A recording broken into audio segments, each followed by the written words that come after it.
Ден 19. Повечето са квартиранти вече са будни. Владо обяснява на Ирен как един човек може да бъде щастлив. Но не след дълго се заформя словесна престрелка. Няма как да имаш радост преди да имаш причастие с първите 5 ангела. Водата, земята, въздуха, слънцето и живота. Това са елементите, дето правят живота, това са елементите, дето са самата майка земя и ти си от нея роден. Целият ти живот идва от нея. Тук випави и такива неща, те са далече от това. Те затова нямат радост. Николчето, никаква радост. Защото няма причастие с земята, с слънцето, с въздуха, с водата. Например, аз като се къпа, аз не се къпа да се мия. Никога. Аз никога не се къпа да се мия. Аз се къпа да имам причастие с водата. И моят душ, аз се къпа един път на седмица, защото точно толкова ми трябва за ангела на водата.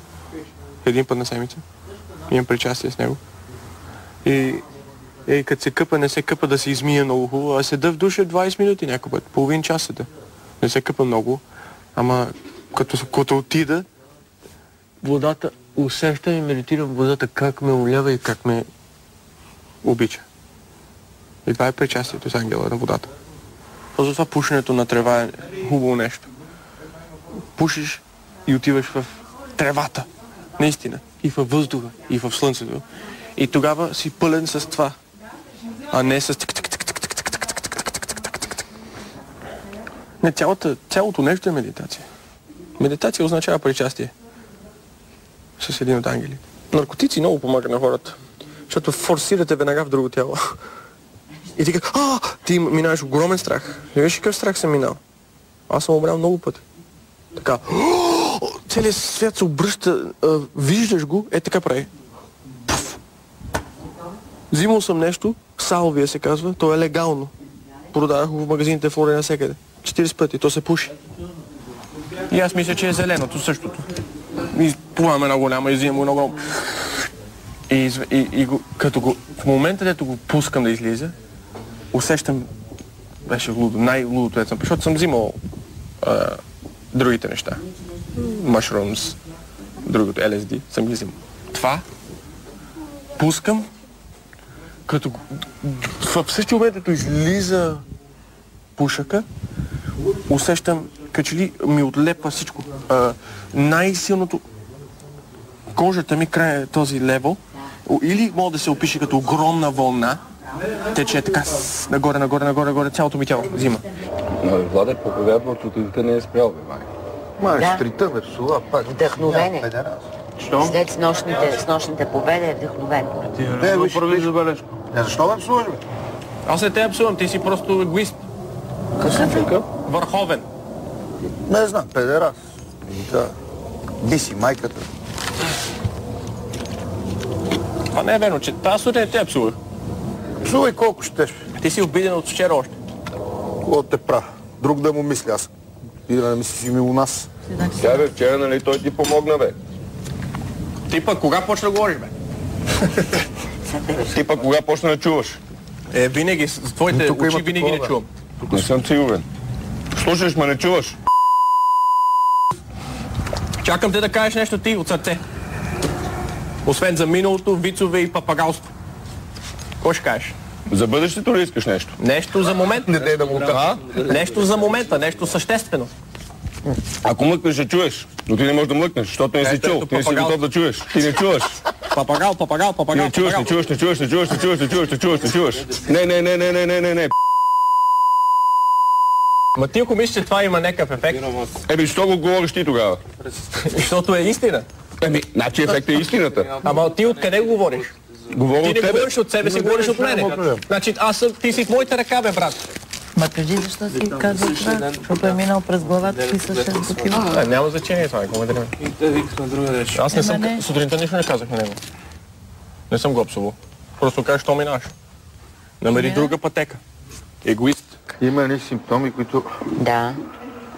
показват доста сериозни проблеми за бъдещето. Както и да не ме вижда. Въпреки че ще се прави. И то какво да правиш друго? Виж, такова, да се търпи. Ма вчера беше по-спокойно, предните дни. беше, защото така си викаше. Като беше номиниран, беше сигурно нещо ми е. Защото задачата? А стройката, че ще тръгва и сега имаме пак тук. Да. Нормално. Това е такова цикофренично. Аз съм убедена, че вече е за лечение. Убедена си. Достатъчно е да се откъсне от майка си. Самостоятелен живот, някой момиченце, дето да го по-откъсва, да го контролира и... Някой момиченце, което си има Момиченце да се хване с това. Това е шанс. Ще избега. То трябва да е някой като него да мога да го търпи. Ники, неговото обличие просто е явно, че е негова образ и подобие. Да. Те не правят секс. Те не правят секс и се говорят Ако го има. Да, ако го има. То в началото беше много хард. После се успокои малко. Той на вълни. Точно цикофрения, тя е на период. Шизофренията е... Без никаква причина за това нещо. Аз за това ти казвам вчера, че докато се кепеше и се въртеше около тебе вчера, и докато се благодаря Ванка, днеска сутринта нещо е ставало. Без никаква причина.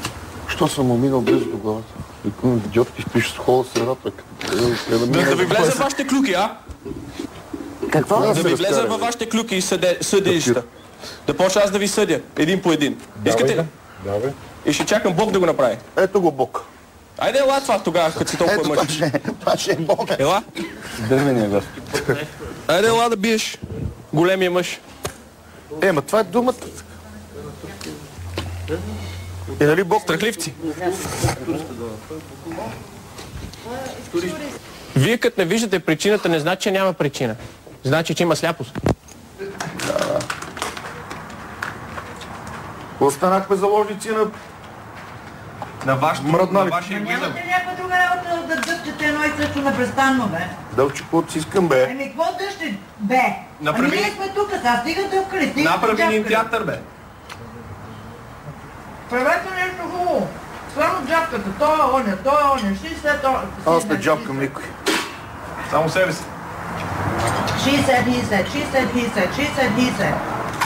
Тая песен трябва сега сутрин да я пуска. Няма друго, главата, какво ще има? Всека сутрин тази песен трябва да пее. Нека да съм аз в главата. И на устата им, още по-добре. Айде, готов съм. За какво си? Не знам какво искаш, айде. Аз? А? Ами, ако знаеш какво искам, значи Направи го. трябва да отидеш на доктор. Еми ето, аз съм готов. Това е единственото. Не, ти това искаш, само че... Въпреки че аз винаги продължавам да давам шанс. Айде, никога не страхливец. спирам. Служи ме на кръст. Не, защо трябва да те страхливец. издигна? Защото си страхливец. Не заслужаваш да бъдеш сложен, Влади. Страхливец си, брат. Не заслужаваш, приятелю. Приятелю не съм. Така каза той, не заслужаваш. Значи, заслугата е да те разпънат. Точно като римляни. Неговите деди са убили Христос и знаеш ли после какво правят? После носят кръстчета и казват: убихме го, убихме го, убихме го, убихме го, убихме го. Вярващи сме, убихме го. Да. И после директно в ада.